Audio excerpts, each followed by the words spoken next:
Mò ông xem, ông có bị điên hay không? Bố không nhận ra con à? Cứ để mẹ đây, để ông ở đấy với mẹ. Với mẹ thì càng không được. Con đưa bố xuống viện tâm thần nhá. Cho xuống đấy ở nhá. Sao đấy?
quét đi trời sắp mưa rồi cái gì đi vào tôi đi đấy. Tránh nhá. Quét gì kìa còn cùng nguyên kìa quét gì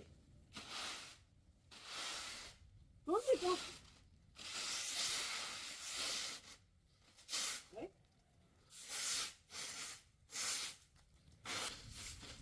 cái trường mà nói nữa giống như trẻ con đấy.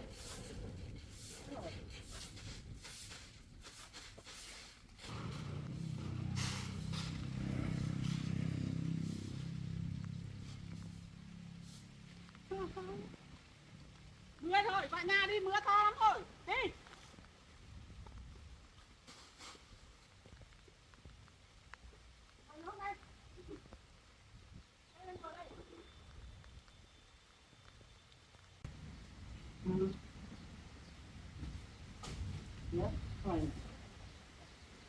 Những giờ vào. Rồi làm im đấy nhỉ. Ông làm cái gì đấy? Vâng. Cái này cái ghế sao là lấy bóng? Cái ghế người nằm cơ mà, ngủ cái gì? Ghế cơ mà, không phải người đâu mà ngủ. Ghế à? Cái ghế đấy ông ạ. Đi ra đi. Đấy, ông nằm lên bóng đi.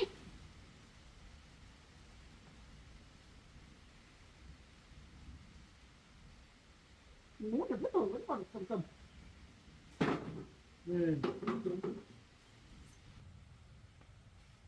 Thôi rồi. Cái nắng to thế bà nhỉ? Nắng gì mà nắng mưa đấy ông ạ. Nắng không biết, mưa không biết nữa, người thì thế này. Sáng trời này. Mưa nó to mà bảo trời nắng. Rồi. Nó chỉ nóng thế. Rồi nóng thật đấy. Quậy cho nhiều vào. Ở yên đâu mà không nóng, không nắng đâu mà nóng. To thế nhỉ? Ông yên nhá. Bây giờ này. Ông yên nhá, bây giờ trời mưa tôi ngồi ở đây trông ông ấy nhá. Nếu cạnh mưa tôi đi làm ấy. Ông nằm đây nhá. Để tôi vào bếp rửa mấy cái bát á. Bao nhiêu việc tôi không làm được thế này. Ông nằm đây nhá. Tôi tranh thủ vào bếp rửa mấy cái bát nhá. Đây. Nắng cái gì, ngủ đi. Ai tôi không đi làm được.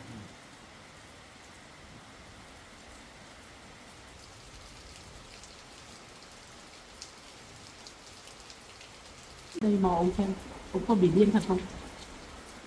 Để mình còn biết nói với con trai của mình. Hay ông giả vờ thì theo dõi xem.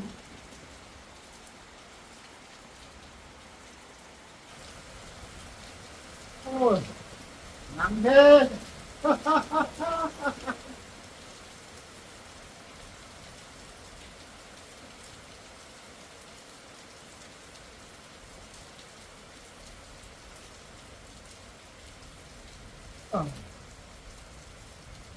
Rồi.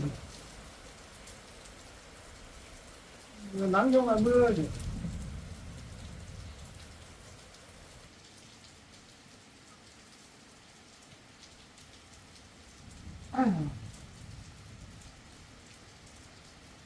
Mình nghe bên nhau. Mày. Mày cao lên. Mày cao lên.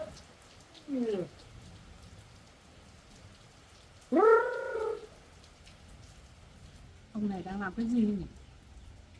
Không biết thật hay đùa. Mình để ý từ lúc nãy không có hề hà hà thế này, nó biết thật hay đùa. Đấy, nằm ở bóng mà cứ mỗ may tay cốt. Không biết thế nào nữa. Nằm ở bóng không yên. Cứ mỗ may thôi.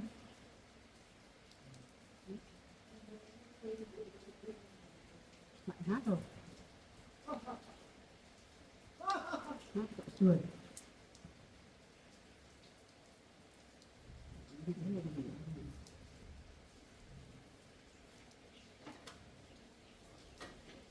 Mình lấy về đây để con mình không có thời gian nào mà đi làm nữa. Lúc nào cũng phải ở nhà trông ông chắc thế. Xem ông này nó làm gì nào. Đấy. bắt đầu việc rồi.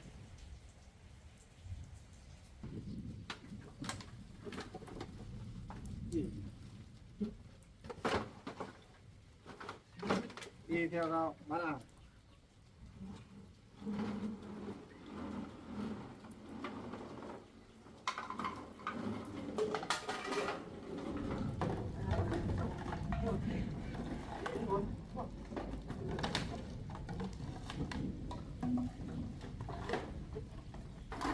Đấy của mình đấy.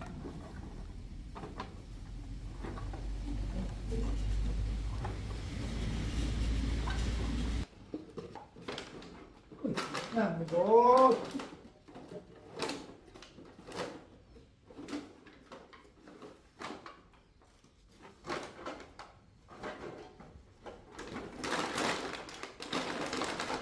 Nhảy lên,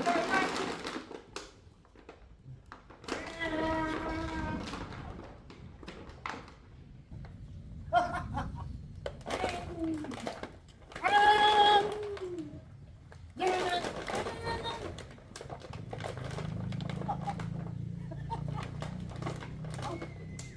Ôi, hỏng hết hai rồi. Ôi, được, được.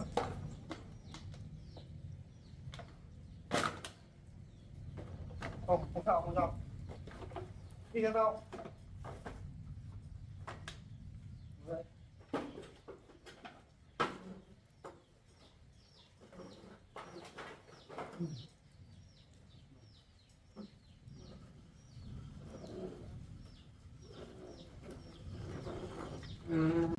À,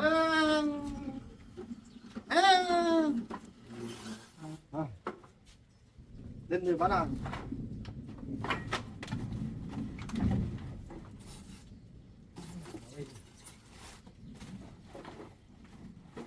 Rồi, tiền đâu, tiền đâu?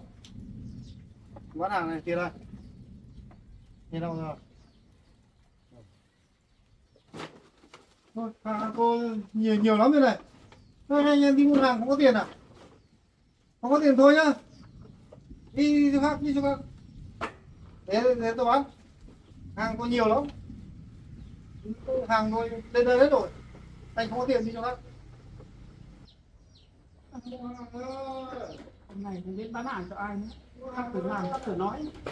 Có tay ai đâu. Anh mua nước này. À, anh nước vào đây mua nước này. Thử nói, các Có thử tiền không? có ai, có người ở đấy mà nói. Wow. Nước này bán à? Có tiền trả. Cái này vào cái nọ. Này, chắc mình điên thật rồi. Có tiền mua. Từ nãy mình mò xem ông vẫn thế. Đi chỗ khác, đi chỗ khác, đi chỗ khác. Đấy, tự múa tự nói. Có đi chỗ khác, có ai đâu mà bảo đi chỗ khác. Có, thôi, vào đây thì.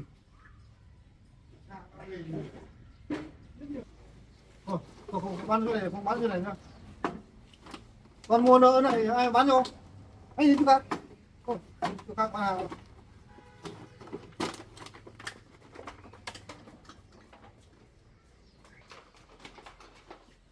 Ông đi đâu đây? Bảo, đây. Tôi Cái gì cái này ông? lấy hàng công ty tôi đi giao hàng. Hàng cái gì mà hàng? Cái hàng tôi đây là sao đây đây? Còn cái vỏ ve chai không thế này? Hàng cái gì? Tôi đi giao này chỗ này tôi đi Đây. Công ty cái gì? hàng này hàng của công ty của tôi đấy. Công ty cái gì đây này? Ông đi xem này, toàn ve chai không này, công ty cái gì? Ôi ơi bà ơi, tôi đây là công ty của tôi làm ra cái này tôi bán nhưng vài trăm triệu luôn bà, không đơn giản đâu. Để tôi đi giao hàng ấy. Hết chịu nổi ông rồi ông ơi. Cái này là cái ve chai không phải hàng cái gì. Cái này tôi bán một con ô tô ở trong này đấy. Ô tô cái gì ông? Mấy trăm triệu đấy. Thế ông có nghe tôi không? Hàng to này là không có tiền. Hàng cái gì? Ông cứ là bấm suốt tôi mò thế rồi đấy. Có cái gì đâu mà bán. Mà gói vào cho tôi. Đấy. Hàng. Mai tôi đi giao tôi có tiền trăm chứ. Đây này. Đi vào nhà đi. Đi. Tôi đi giao hàng đấy chứ. Đi vào nhà ngồi cho ông nhờ, tôi nhờ. Thế nào? Đi vào nhà ngồi cho tôi nhờ. tôi đang đi giao hàng cơ mà. Ngồi đây cho tôi nhờ. Này, ngồi đây nhá. Không được đi ra đường như sáng nay đâu nhá. Tôi với con mệt vì ông lắm rồi đấy. Ngồi đây nhá. Hàng cái gì? Đây này. Phải trái không này. Tôi đi cất thôi. Ngồi yên đấy.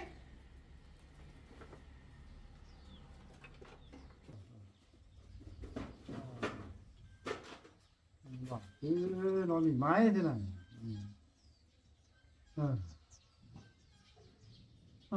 Lửa đi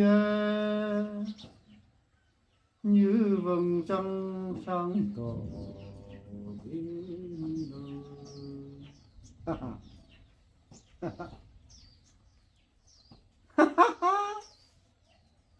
Ồ, nắng to lên.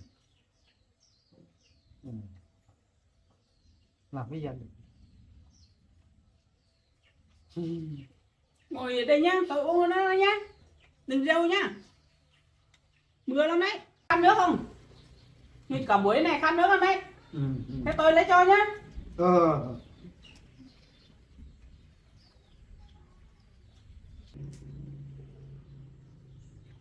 Đi đâu về đâu như bóng trăng sáng tỏ. Này, ông uống nước này. Vâng. Khăn nước, bảo khăn nước, uống nước đi. Nước này Uống nước đi, còn nước này cái gì? ngoại nước công ty của tôi đâu. Dạ. Nước còn nước công ty.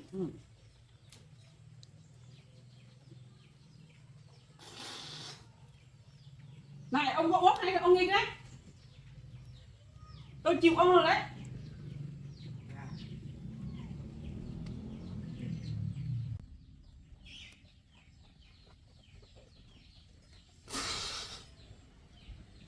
Mưa to thế. Ai giời. Ông có uống không? Tôi vượt cười ông rồi đấy. Này, mưa to thật. Này, Mưa to. ông có uống không? Mưa to ý trên mặt kìa. Không uống là tôi cứ thế này tôi gọi con trai về lấy ông đi chạy tâm thần đấy. Bạn nói gì đấy? Có uống nước không? Có. Uống. Uống đi. Hai hờ. Rồi uống còn nghịch. Như trẻ con đấy. Nước công ty tôi cơ, uống mà ngon. Nào công ty cái gì? Ông nữa đây. Nước này đi làm về mệt thật. Đi làm cái gì? Hả? Ông đi làm cái gì về mệt? Tôi làm công ty của tôi. Suốt ngày cứ công ty ông đang ở nhà tôi đấy, ông biết không?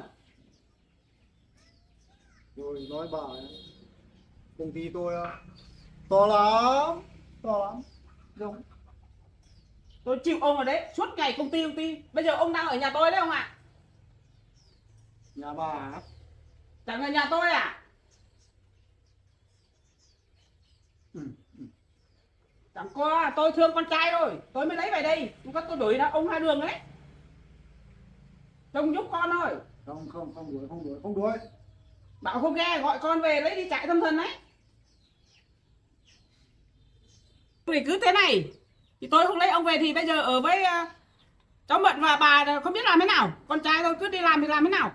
Không sao. Không sao. Bà với lại cháu chẳng sợ lắm à? Không sao. Không sao á, ông cứ thế này tôi còn thấy sợ ông đấy. Không sao. Ông vào nhà ngủ đi, vào chốt của ông đi để tôi an tâm.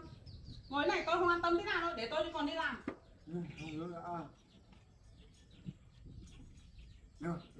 Công ty thôi. Công ty cái gì?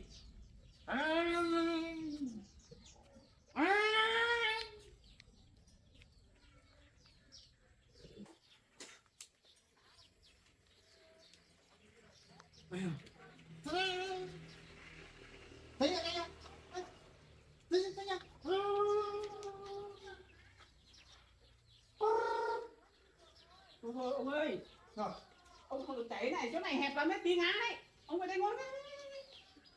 Ngồi yên cho tôi đi. Tôi mệt ông lắm rồi đấy.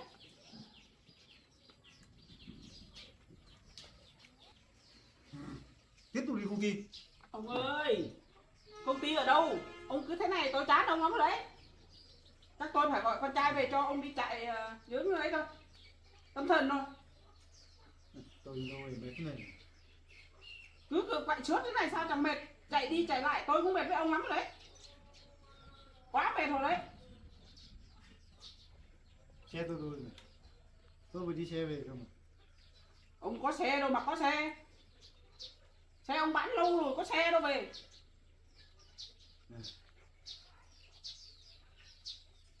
Anh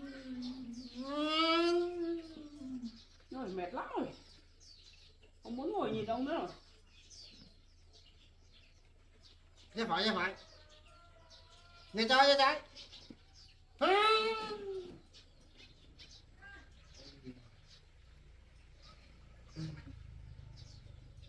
rồi mệt chết rồi. Đây cái cốc cho tôi cất à, tí với.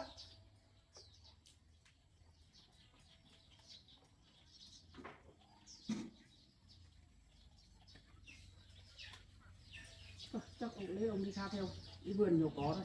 Để ông cái này không an tâm được, tí ông chạy đi gần mình là không thấy. Đi theo tôi. Đi đâu còn Đi vào vườn nhiều cỏ. công ty không? Đi vào vườn nhiều cỏ, công ty cái gì?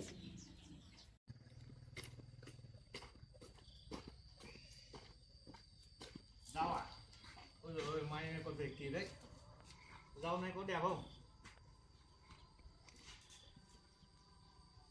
vừa hái về được rau tươi này được, anh còn đang cần một tí luôn đi này, được thế thì đếm xem nào, thế là bao nhiêu bọ.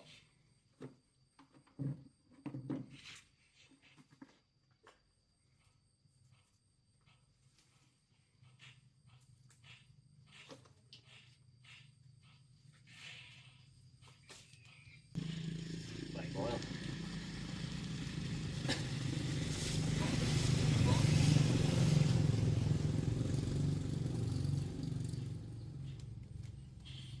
Hai bó nhỉ.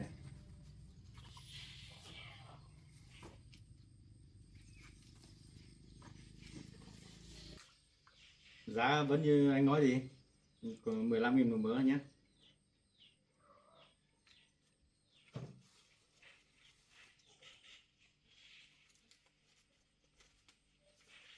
$80.000 nhá. Hôm nào anh gọi là lại đi lấy về nhá, lấy rau tươi hay là anh mua hết. Rồi.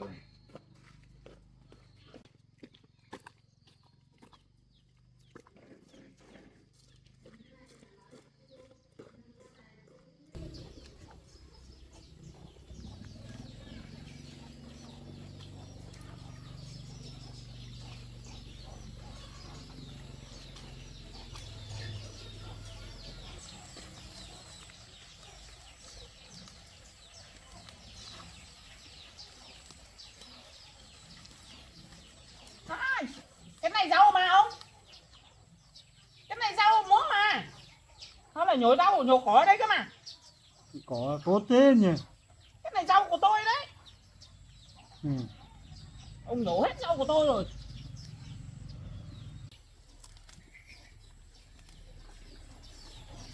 Thôi, tầm nhổ rau của tôi. Ông không làm đây, đứng đấy cho tôi nhờ để tôi khác làm. Đứng ở đây thôi.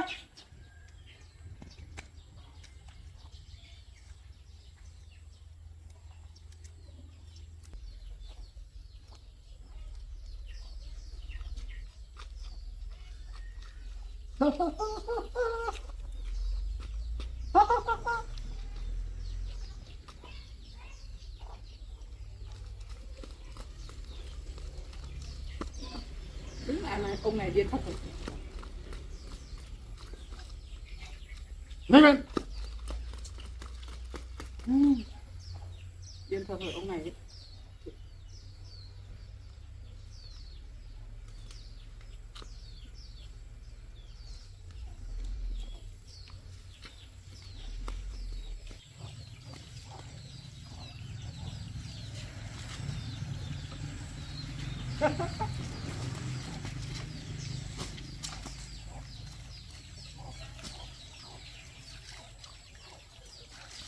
Ông này làm cái gì đấy? Ông này đúng là điên thật rồi.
Vâng. Bố thế nào mẹ? Bố vẫn như sáng nay thôi con ạ. Không có thay đổi gì à? Có thay đổi gì? Mẹ phải lấy theo hai nhổ cỏ này, nhổ trâu của mẹ này. Ông cứ múa này đó. Bố thế này chắc ai? Con trai của ông thầy. Không biết à? Bố không nhận ra con à? Mẹ bảo theo hai nhổ cỏ ông nhổ hết trâu của mẹ. Chẳng biết cái gì. Đây là càng lúc càng thấy nặng hơn. Thôi tình hình này chắc không được là để cho con đưa bố xuống bệnh viện tâm thần đâu. Con làm thế nào làm cho mẹ nó mệt mỏi lắm rồi. Con đưa ra ngoài đấy đấy, là cho bố ở đấy đấy. Mỗi nhìn mẹ kèm cặp mẹ mệt mỏi lắm rồi. Bảo ông ngồi đấy chờ có dám bỏ đâu, phải lấy về đây sợ ông chạy ra đường ấy. Vì mẹ nhổ cỏ ông lại nhổ trâu của mẹ. Bố cứ nhìn thế này ấy là con đưa bố đi luôn nhá. Đi vào viện tâm thần thôi, không ở đây nữa nhá. Đi công ty á? Công ty cái gì? Bố như thế này là không được đâu, phiền mọi người lắm. Cho bố đi vào viện tâm thần đó. Đi công ty. Đi ra ngoài kia xong rồi đi vào xe con của con đi luôn. Cho đi nhập viện luôn thôi. Chứ ở đây mày sao ở được? Lên chỗ con nó càng không được. Con này. Thôi cứ để bố ở đây đi. Thì bố cứ nghịch ngợm thôi, bố cũng chẳng làm gì cho ai đâu con ạ. Nhưng Để mà với mẹ để mẹ chăm nom. Nhưng mà cho bố ở đây thì mẹ sao làm được việc? Với lại bố cứ như thế này, lỡ mà đập đồ hay là ngã đau thế nọ thế kia thì chẳng khổ mẹ à? Thôi cứ để đây cho mẹ chăm nom. Đấy thì đấy cũng thấy thương ông. Còn có nhiều người khùng nữa là tí lại không hợp với ông này. Đánh đập nhau ở trong trại khó lắm con ạ. Không lấy đi nữa. Để đây mẹ chăm nom. Về nhà tôi tập thể dục một tí thôi. Quen rồi. Có lúc ông cũng nghe mẹ thôi mà. Có lúc thì ông không nghe thế này, ông chỉ chơi bời thôi, ông nhảy nhót thôi, không làm gì cho mẹ đâu.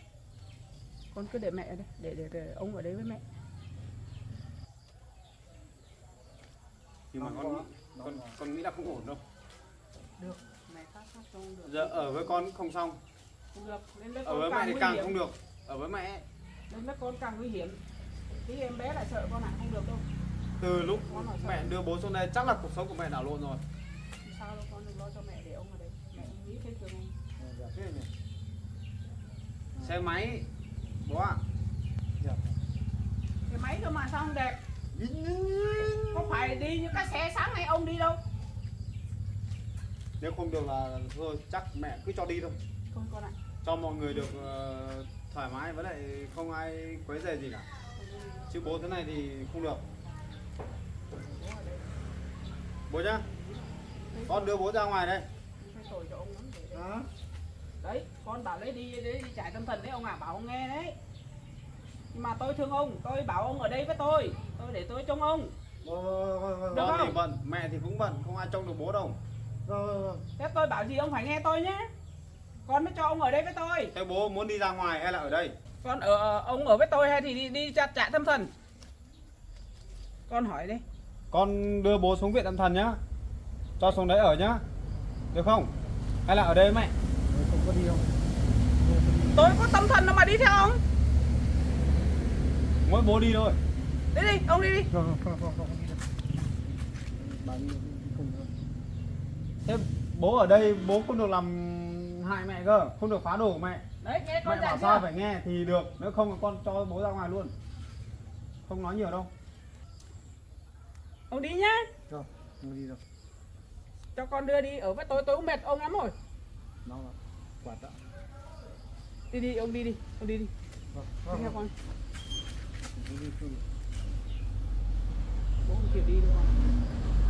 Nhưng mà ở đây là mẹ sẽ không làm được gì đâu. Mẹ làm được, mẹ sẽ đóng cửa cổng vào để ông không đi đâu được đâu con ạ. Ông khác ở trong nhà này ông không ra được đâu.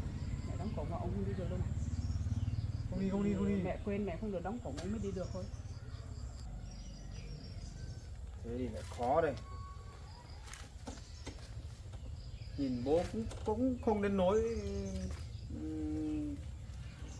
quá khủng đâu, bình thường cũng gọi là tạm thôi, chưa hẳn là như người khác. Đấy, có lúc bố nhớ hả nó, có lúc thì ông nó không nhớ thôi, có lúc thì ông vẫn nhớ, có lúc mẹ bảo ông ngồi đây nó ông cứ ngồi một lúc thôi là ông lại như cũ.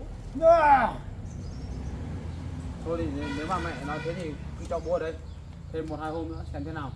Cho bố ở đây với mẹ. Nếu mà không có cải thiện, ví dụ bố còn càng ngày càng nặng ấy thì mẹ bảo con là đưa bố đi ra ngoài thôi. Mẹ cũng thấy thương ông lấy đi. Một ở hai là đi thôi, chứ cái trò đấy này sao được, phải cải thiện cơ, phải đỡ hơn cơ, chứ không phải càng ngày càng trầm trọng đi xuống. Bố nhá. Hả? Bố ở đây với mẹ nhá. Được không? Nếu không được là con đưa ra ngoài đấy. Không đi. Không đi thì ở đây với tôi ông ngoan nhá. Tôi bảo gì đó ông ngoan nhá. Thế cho bố ở đây thêm 1-2 ngày nữa để xem thế nào. Để mai con đi làm về, con đi qua nhà mẹ đây, con sẽ mua cái thuốc tăng cường trí nhớ cho bố. Không được con ạ. Bố một tí thuốc hỗ trợ vào để xem mà đỡ được hơn không. Cái thuốc về nhà cho bố uống xem có đỡ được thế nào không con ạ. Còn cái triệu chứng của bố này không bao giờ gọi là vào bệnh viện để khám xét thì chả được cái gì đâu, chả ra gì cả. Cái này chỉ có vào bệnh viện tâm thần thì cho người ta chỉnh nắn thì được. Chứ ở đây thì con cũng chịu thôi. Việc của con là không phải là chăm sóc những cái bệnh nhân thế này. Đúng rồi. Có người ốm thì con làm được. Còn cái này thì có làm sao đâu, chỉ có vấn đề về tâm lý thôi. Lúc cười, lúc khóc, lúc thì vui, lúc thì nghịch, chẳng biết thế nào nữa. Nhá mẹ nhá. Thế cũng được con ạ. Thế cái cháu bố này rồi, trời lại đây thì sắp mưa này. Sắp mưa to đấy con ạ. Thế Con mai nay con về kìa, mai còn đi trên xe ô tô không là ướt hết này. Thế mai con đi làm về là con nhớ lấy thuốc cho bố nhé. Con sẽ lấy thuốc cho bố để cho bố xem đỡ hơn không. Bố có đỡ thế nào không? Mình đỡ phải vất vả con ạ. Này có vấn đề về tâm lý thôi, thì bố mới thế thôi. Cứ để 1-2 ngày cho nó xem bố thế nào xong mình mới tính sau con ạ. Con lấy thuốc cho bố. Đây con mua ít sữa mua cho bà uống cái này. Ít chợ nữa thôi thì Cho bố xem bố có biết nhỉ? mẹ đấy để lại cho bố đâu, cho bố Con thử ăn đâu, thì con đi mua sau. Con thử Bố ơi. Con mua sữa này, mua sữa về, con ý là con mua về cho bà thôi, nhưng mà ở đây thì con thôi đưa cho bố luôn để cho bố ăn, cho bố uống cho khỏe nhá. Cái này hàng công ty á. Lại công ty, hàng gì công ty, cái này bánh kẹo con mua về thôi cho bố ăn. Con mua về cho ông ấy. Bố cầm đi. Đấy. Con cho bố đấy. Này, lấy cái này cho tôi đi, cầm lấy với con đi. Ăn nhiều vào, uống nhiều vào để cho khỏe. Để còn ông thuốc nữa. Đây là sữa đây của người kẹo. lớn. Đây là kẹo này ai con được thôi. Đấy. Nhiều rồi. Ôi nhiều thế. Sao đấy? Đi đâu đấy? Lại bị thế à? Nhiều hàng ấy nhỉ. Con là con mua về kẹo là mua về cho em bé ăn thôi. Mà thôi cho bố.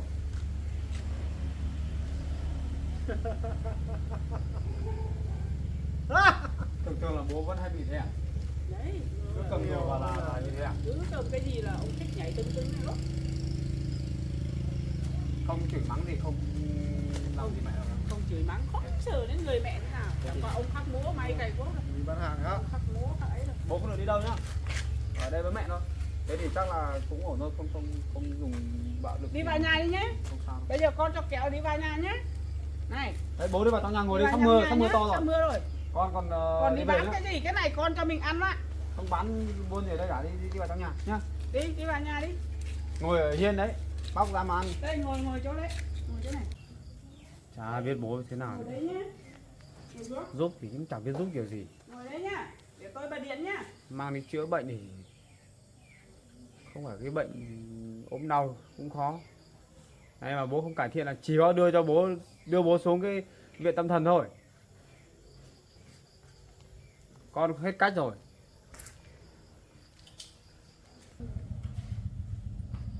Con cứ về đi con, để ông ở đây mẹ khác lo. Ông cũng lớn tuổi rồi, bây giờ lấy đi cũng thương ông con ạ. Thế lại phải vất vả cho mẹ đấy. Không lo đâu con ạ, con cứ về đi. Về Trong bố thêm 1-2 ngày xem thế nào nhé. Có gì thì mẹ cứ bảo con. Cảm giác không được thì cứ bảo con để con đưa bố đi xuống viện tâm thần. trời sắp mưa to đâu Cũng con. là cũng biết là thương bố nhưng mà bố cứ như thế này sao mà tỉnh táo lại được. Con đẹp thế. Kẹo đấy ông à, đẹp cái gì hàng. Thế nhá mẹ. Ừ. Con về đây. Trời sắp mưa to rồi. Con cứ về đi tí. Đèn mù mịt rồi. Tí là mưa gió nữa tí Mận với lại bà lấy cả chợ con. Con cứ Nhiều về thế nhà. này. Có gì mẹ hộ trong bố nhá. Có gì Con lại mẹ về cứ đây. bảo. Ừ. Con thì con không giúp được mẹ gì đâu. Ở nhà còn có bà con bé nữa. Ừ. Tí họ chợ đấy con ạ, tối rồi. Vâng. Thế con về nhá. Trời sắp mưa to này. Không mưa to đấy con ạ. Có mà đem áo mưa không con? Đó, con lúc này mẹ cố gắng chăm bố nhé. Ừ. Xem thế nào thì mẹ cứ gọi cho con. Vâng, vâng. Con đi làm về con cũng lo cho bố lắm. Cứ phải ghé qua đây để hỏi thăm một chút. Xem tình hình thế nào thì mới về được.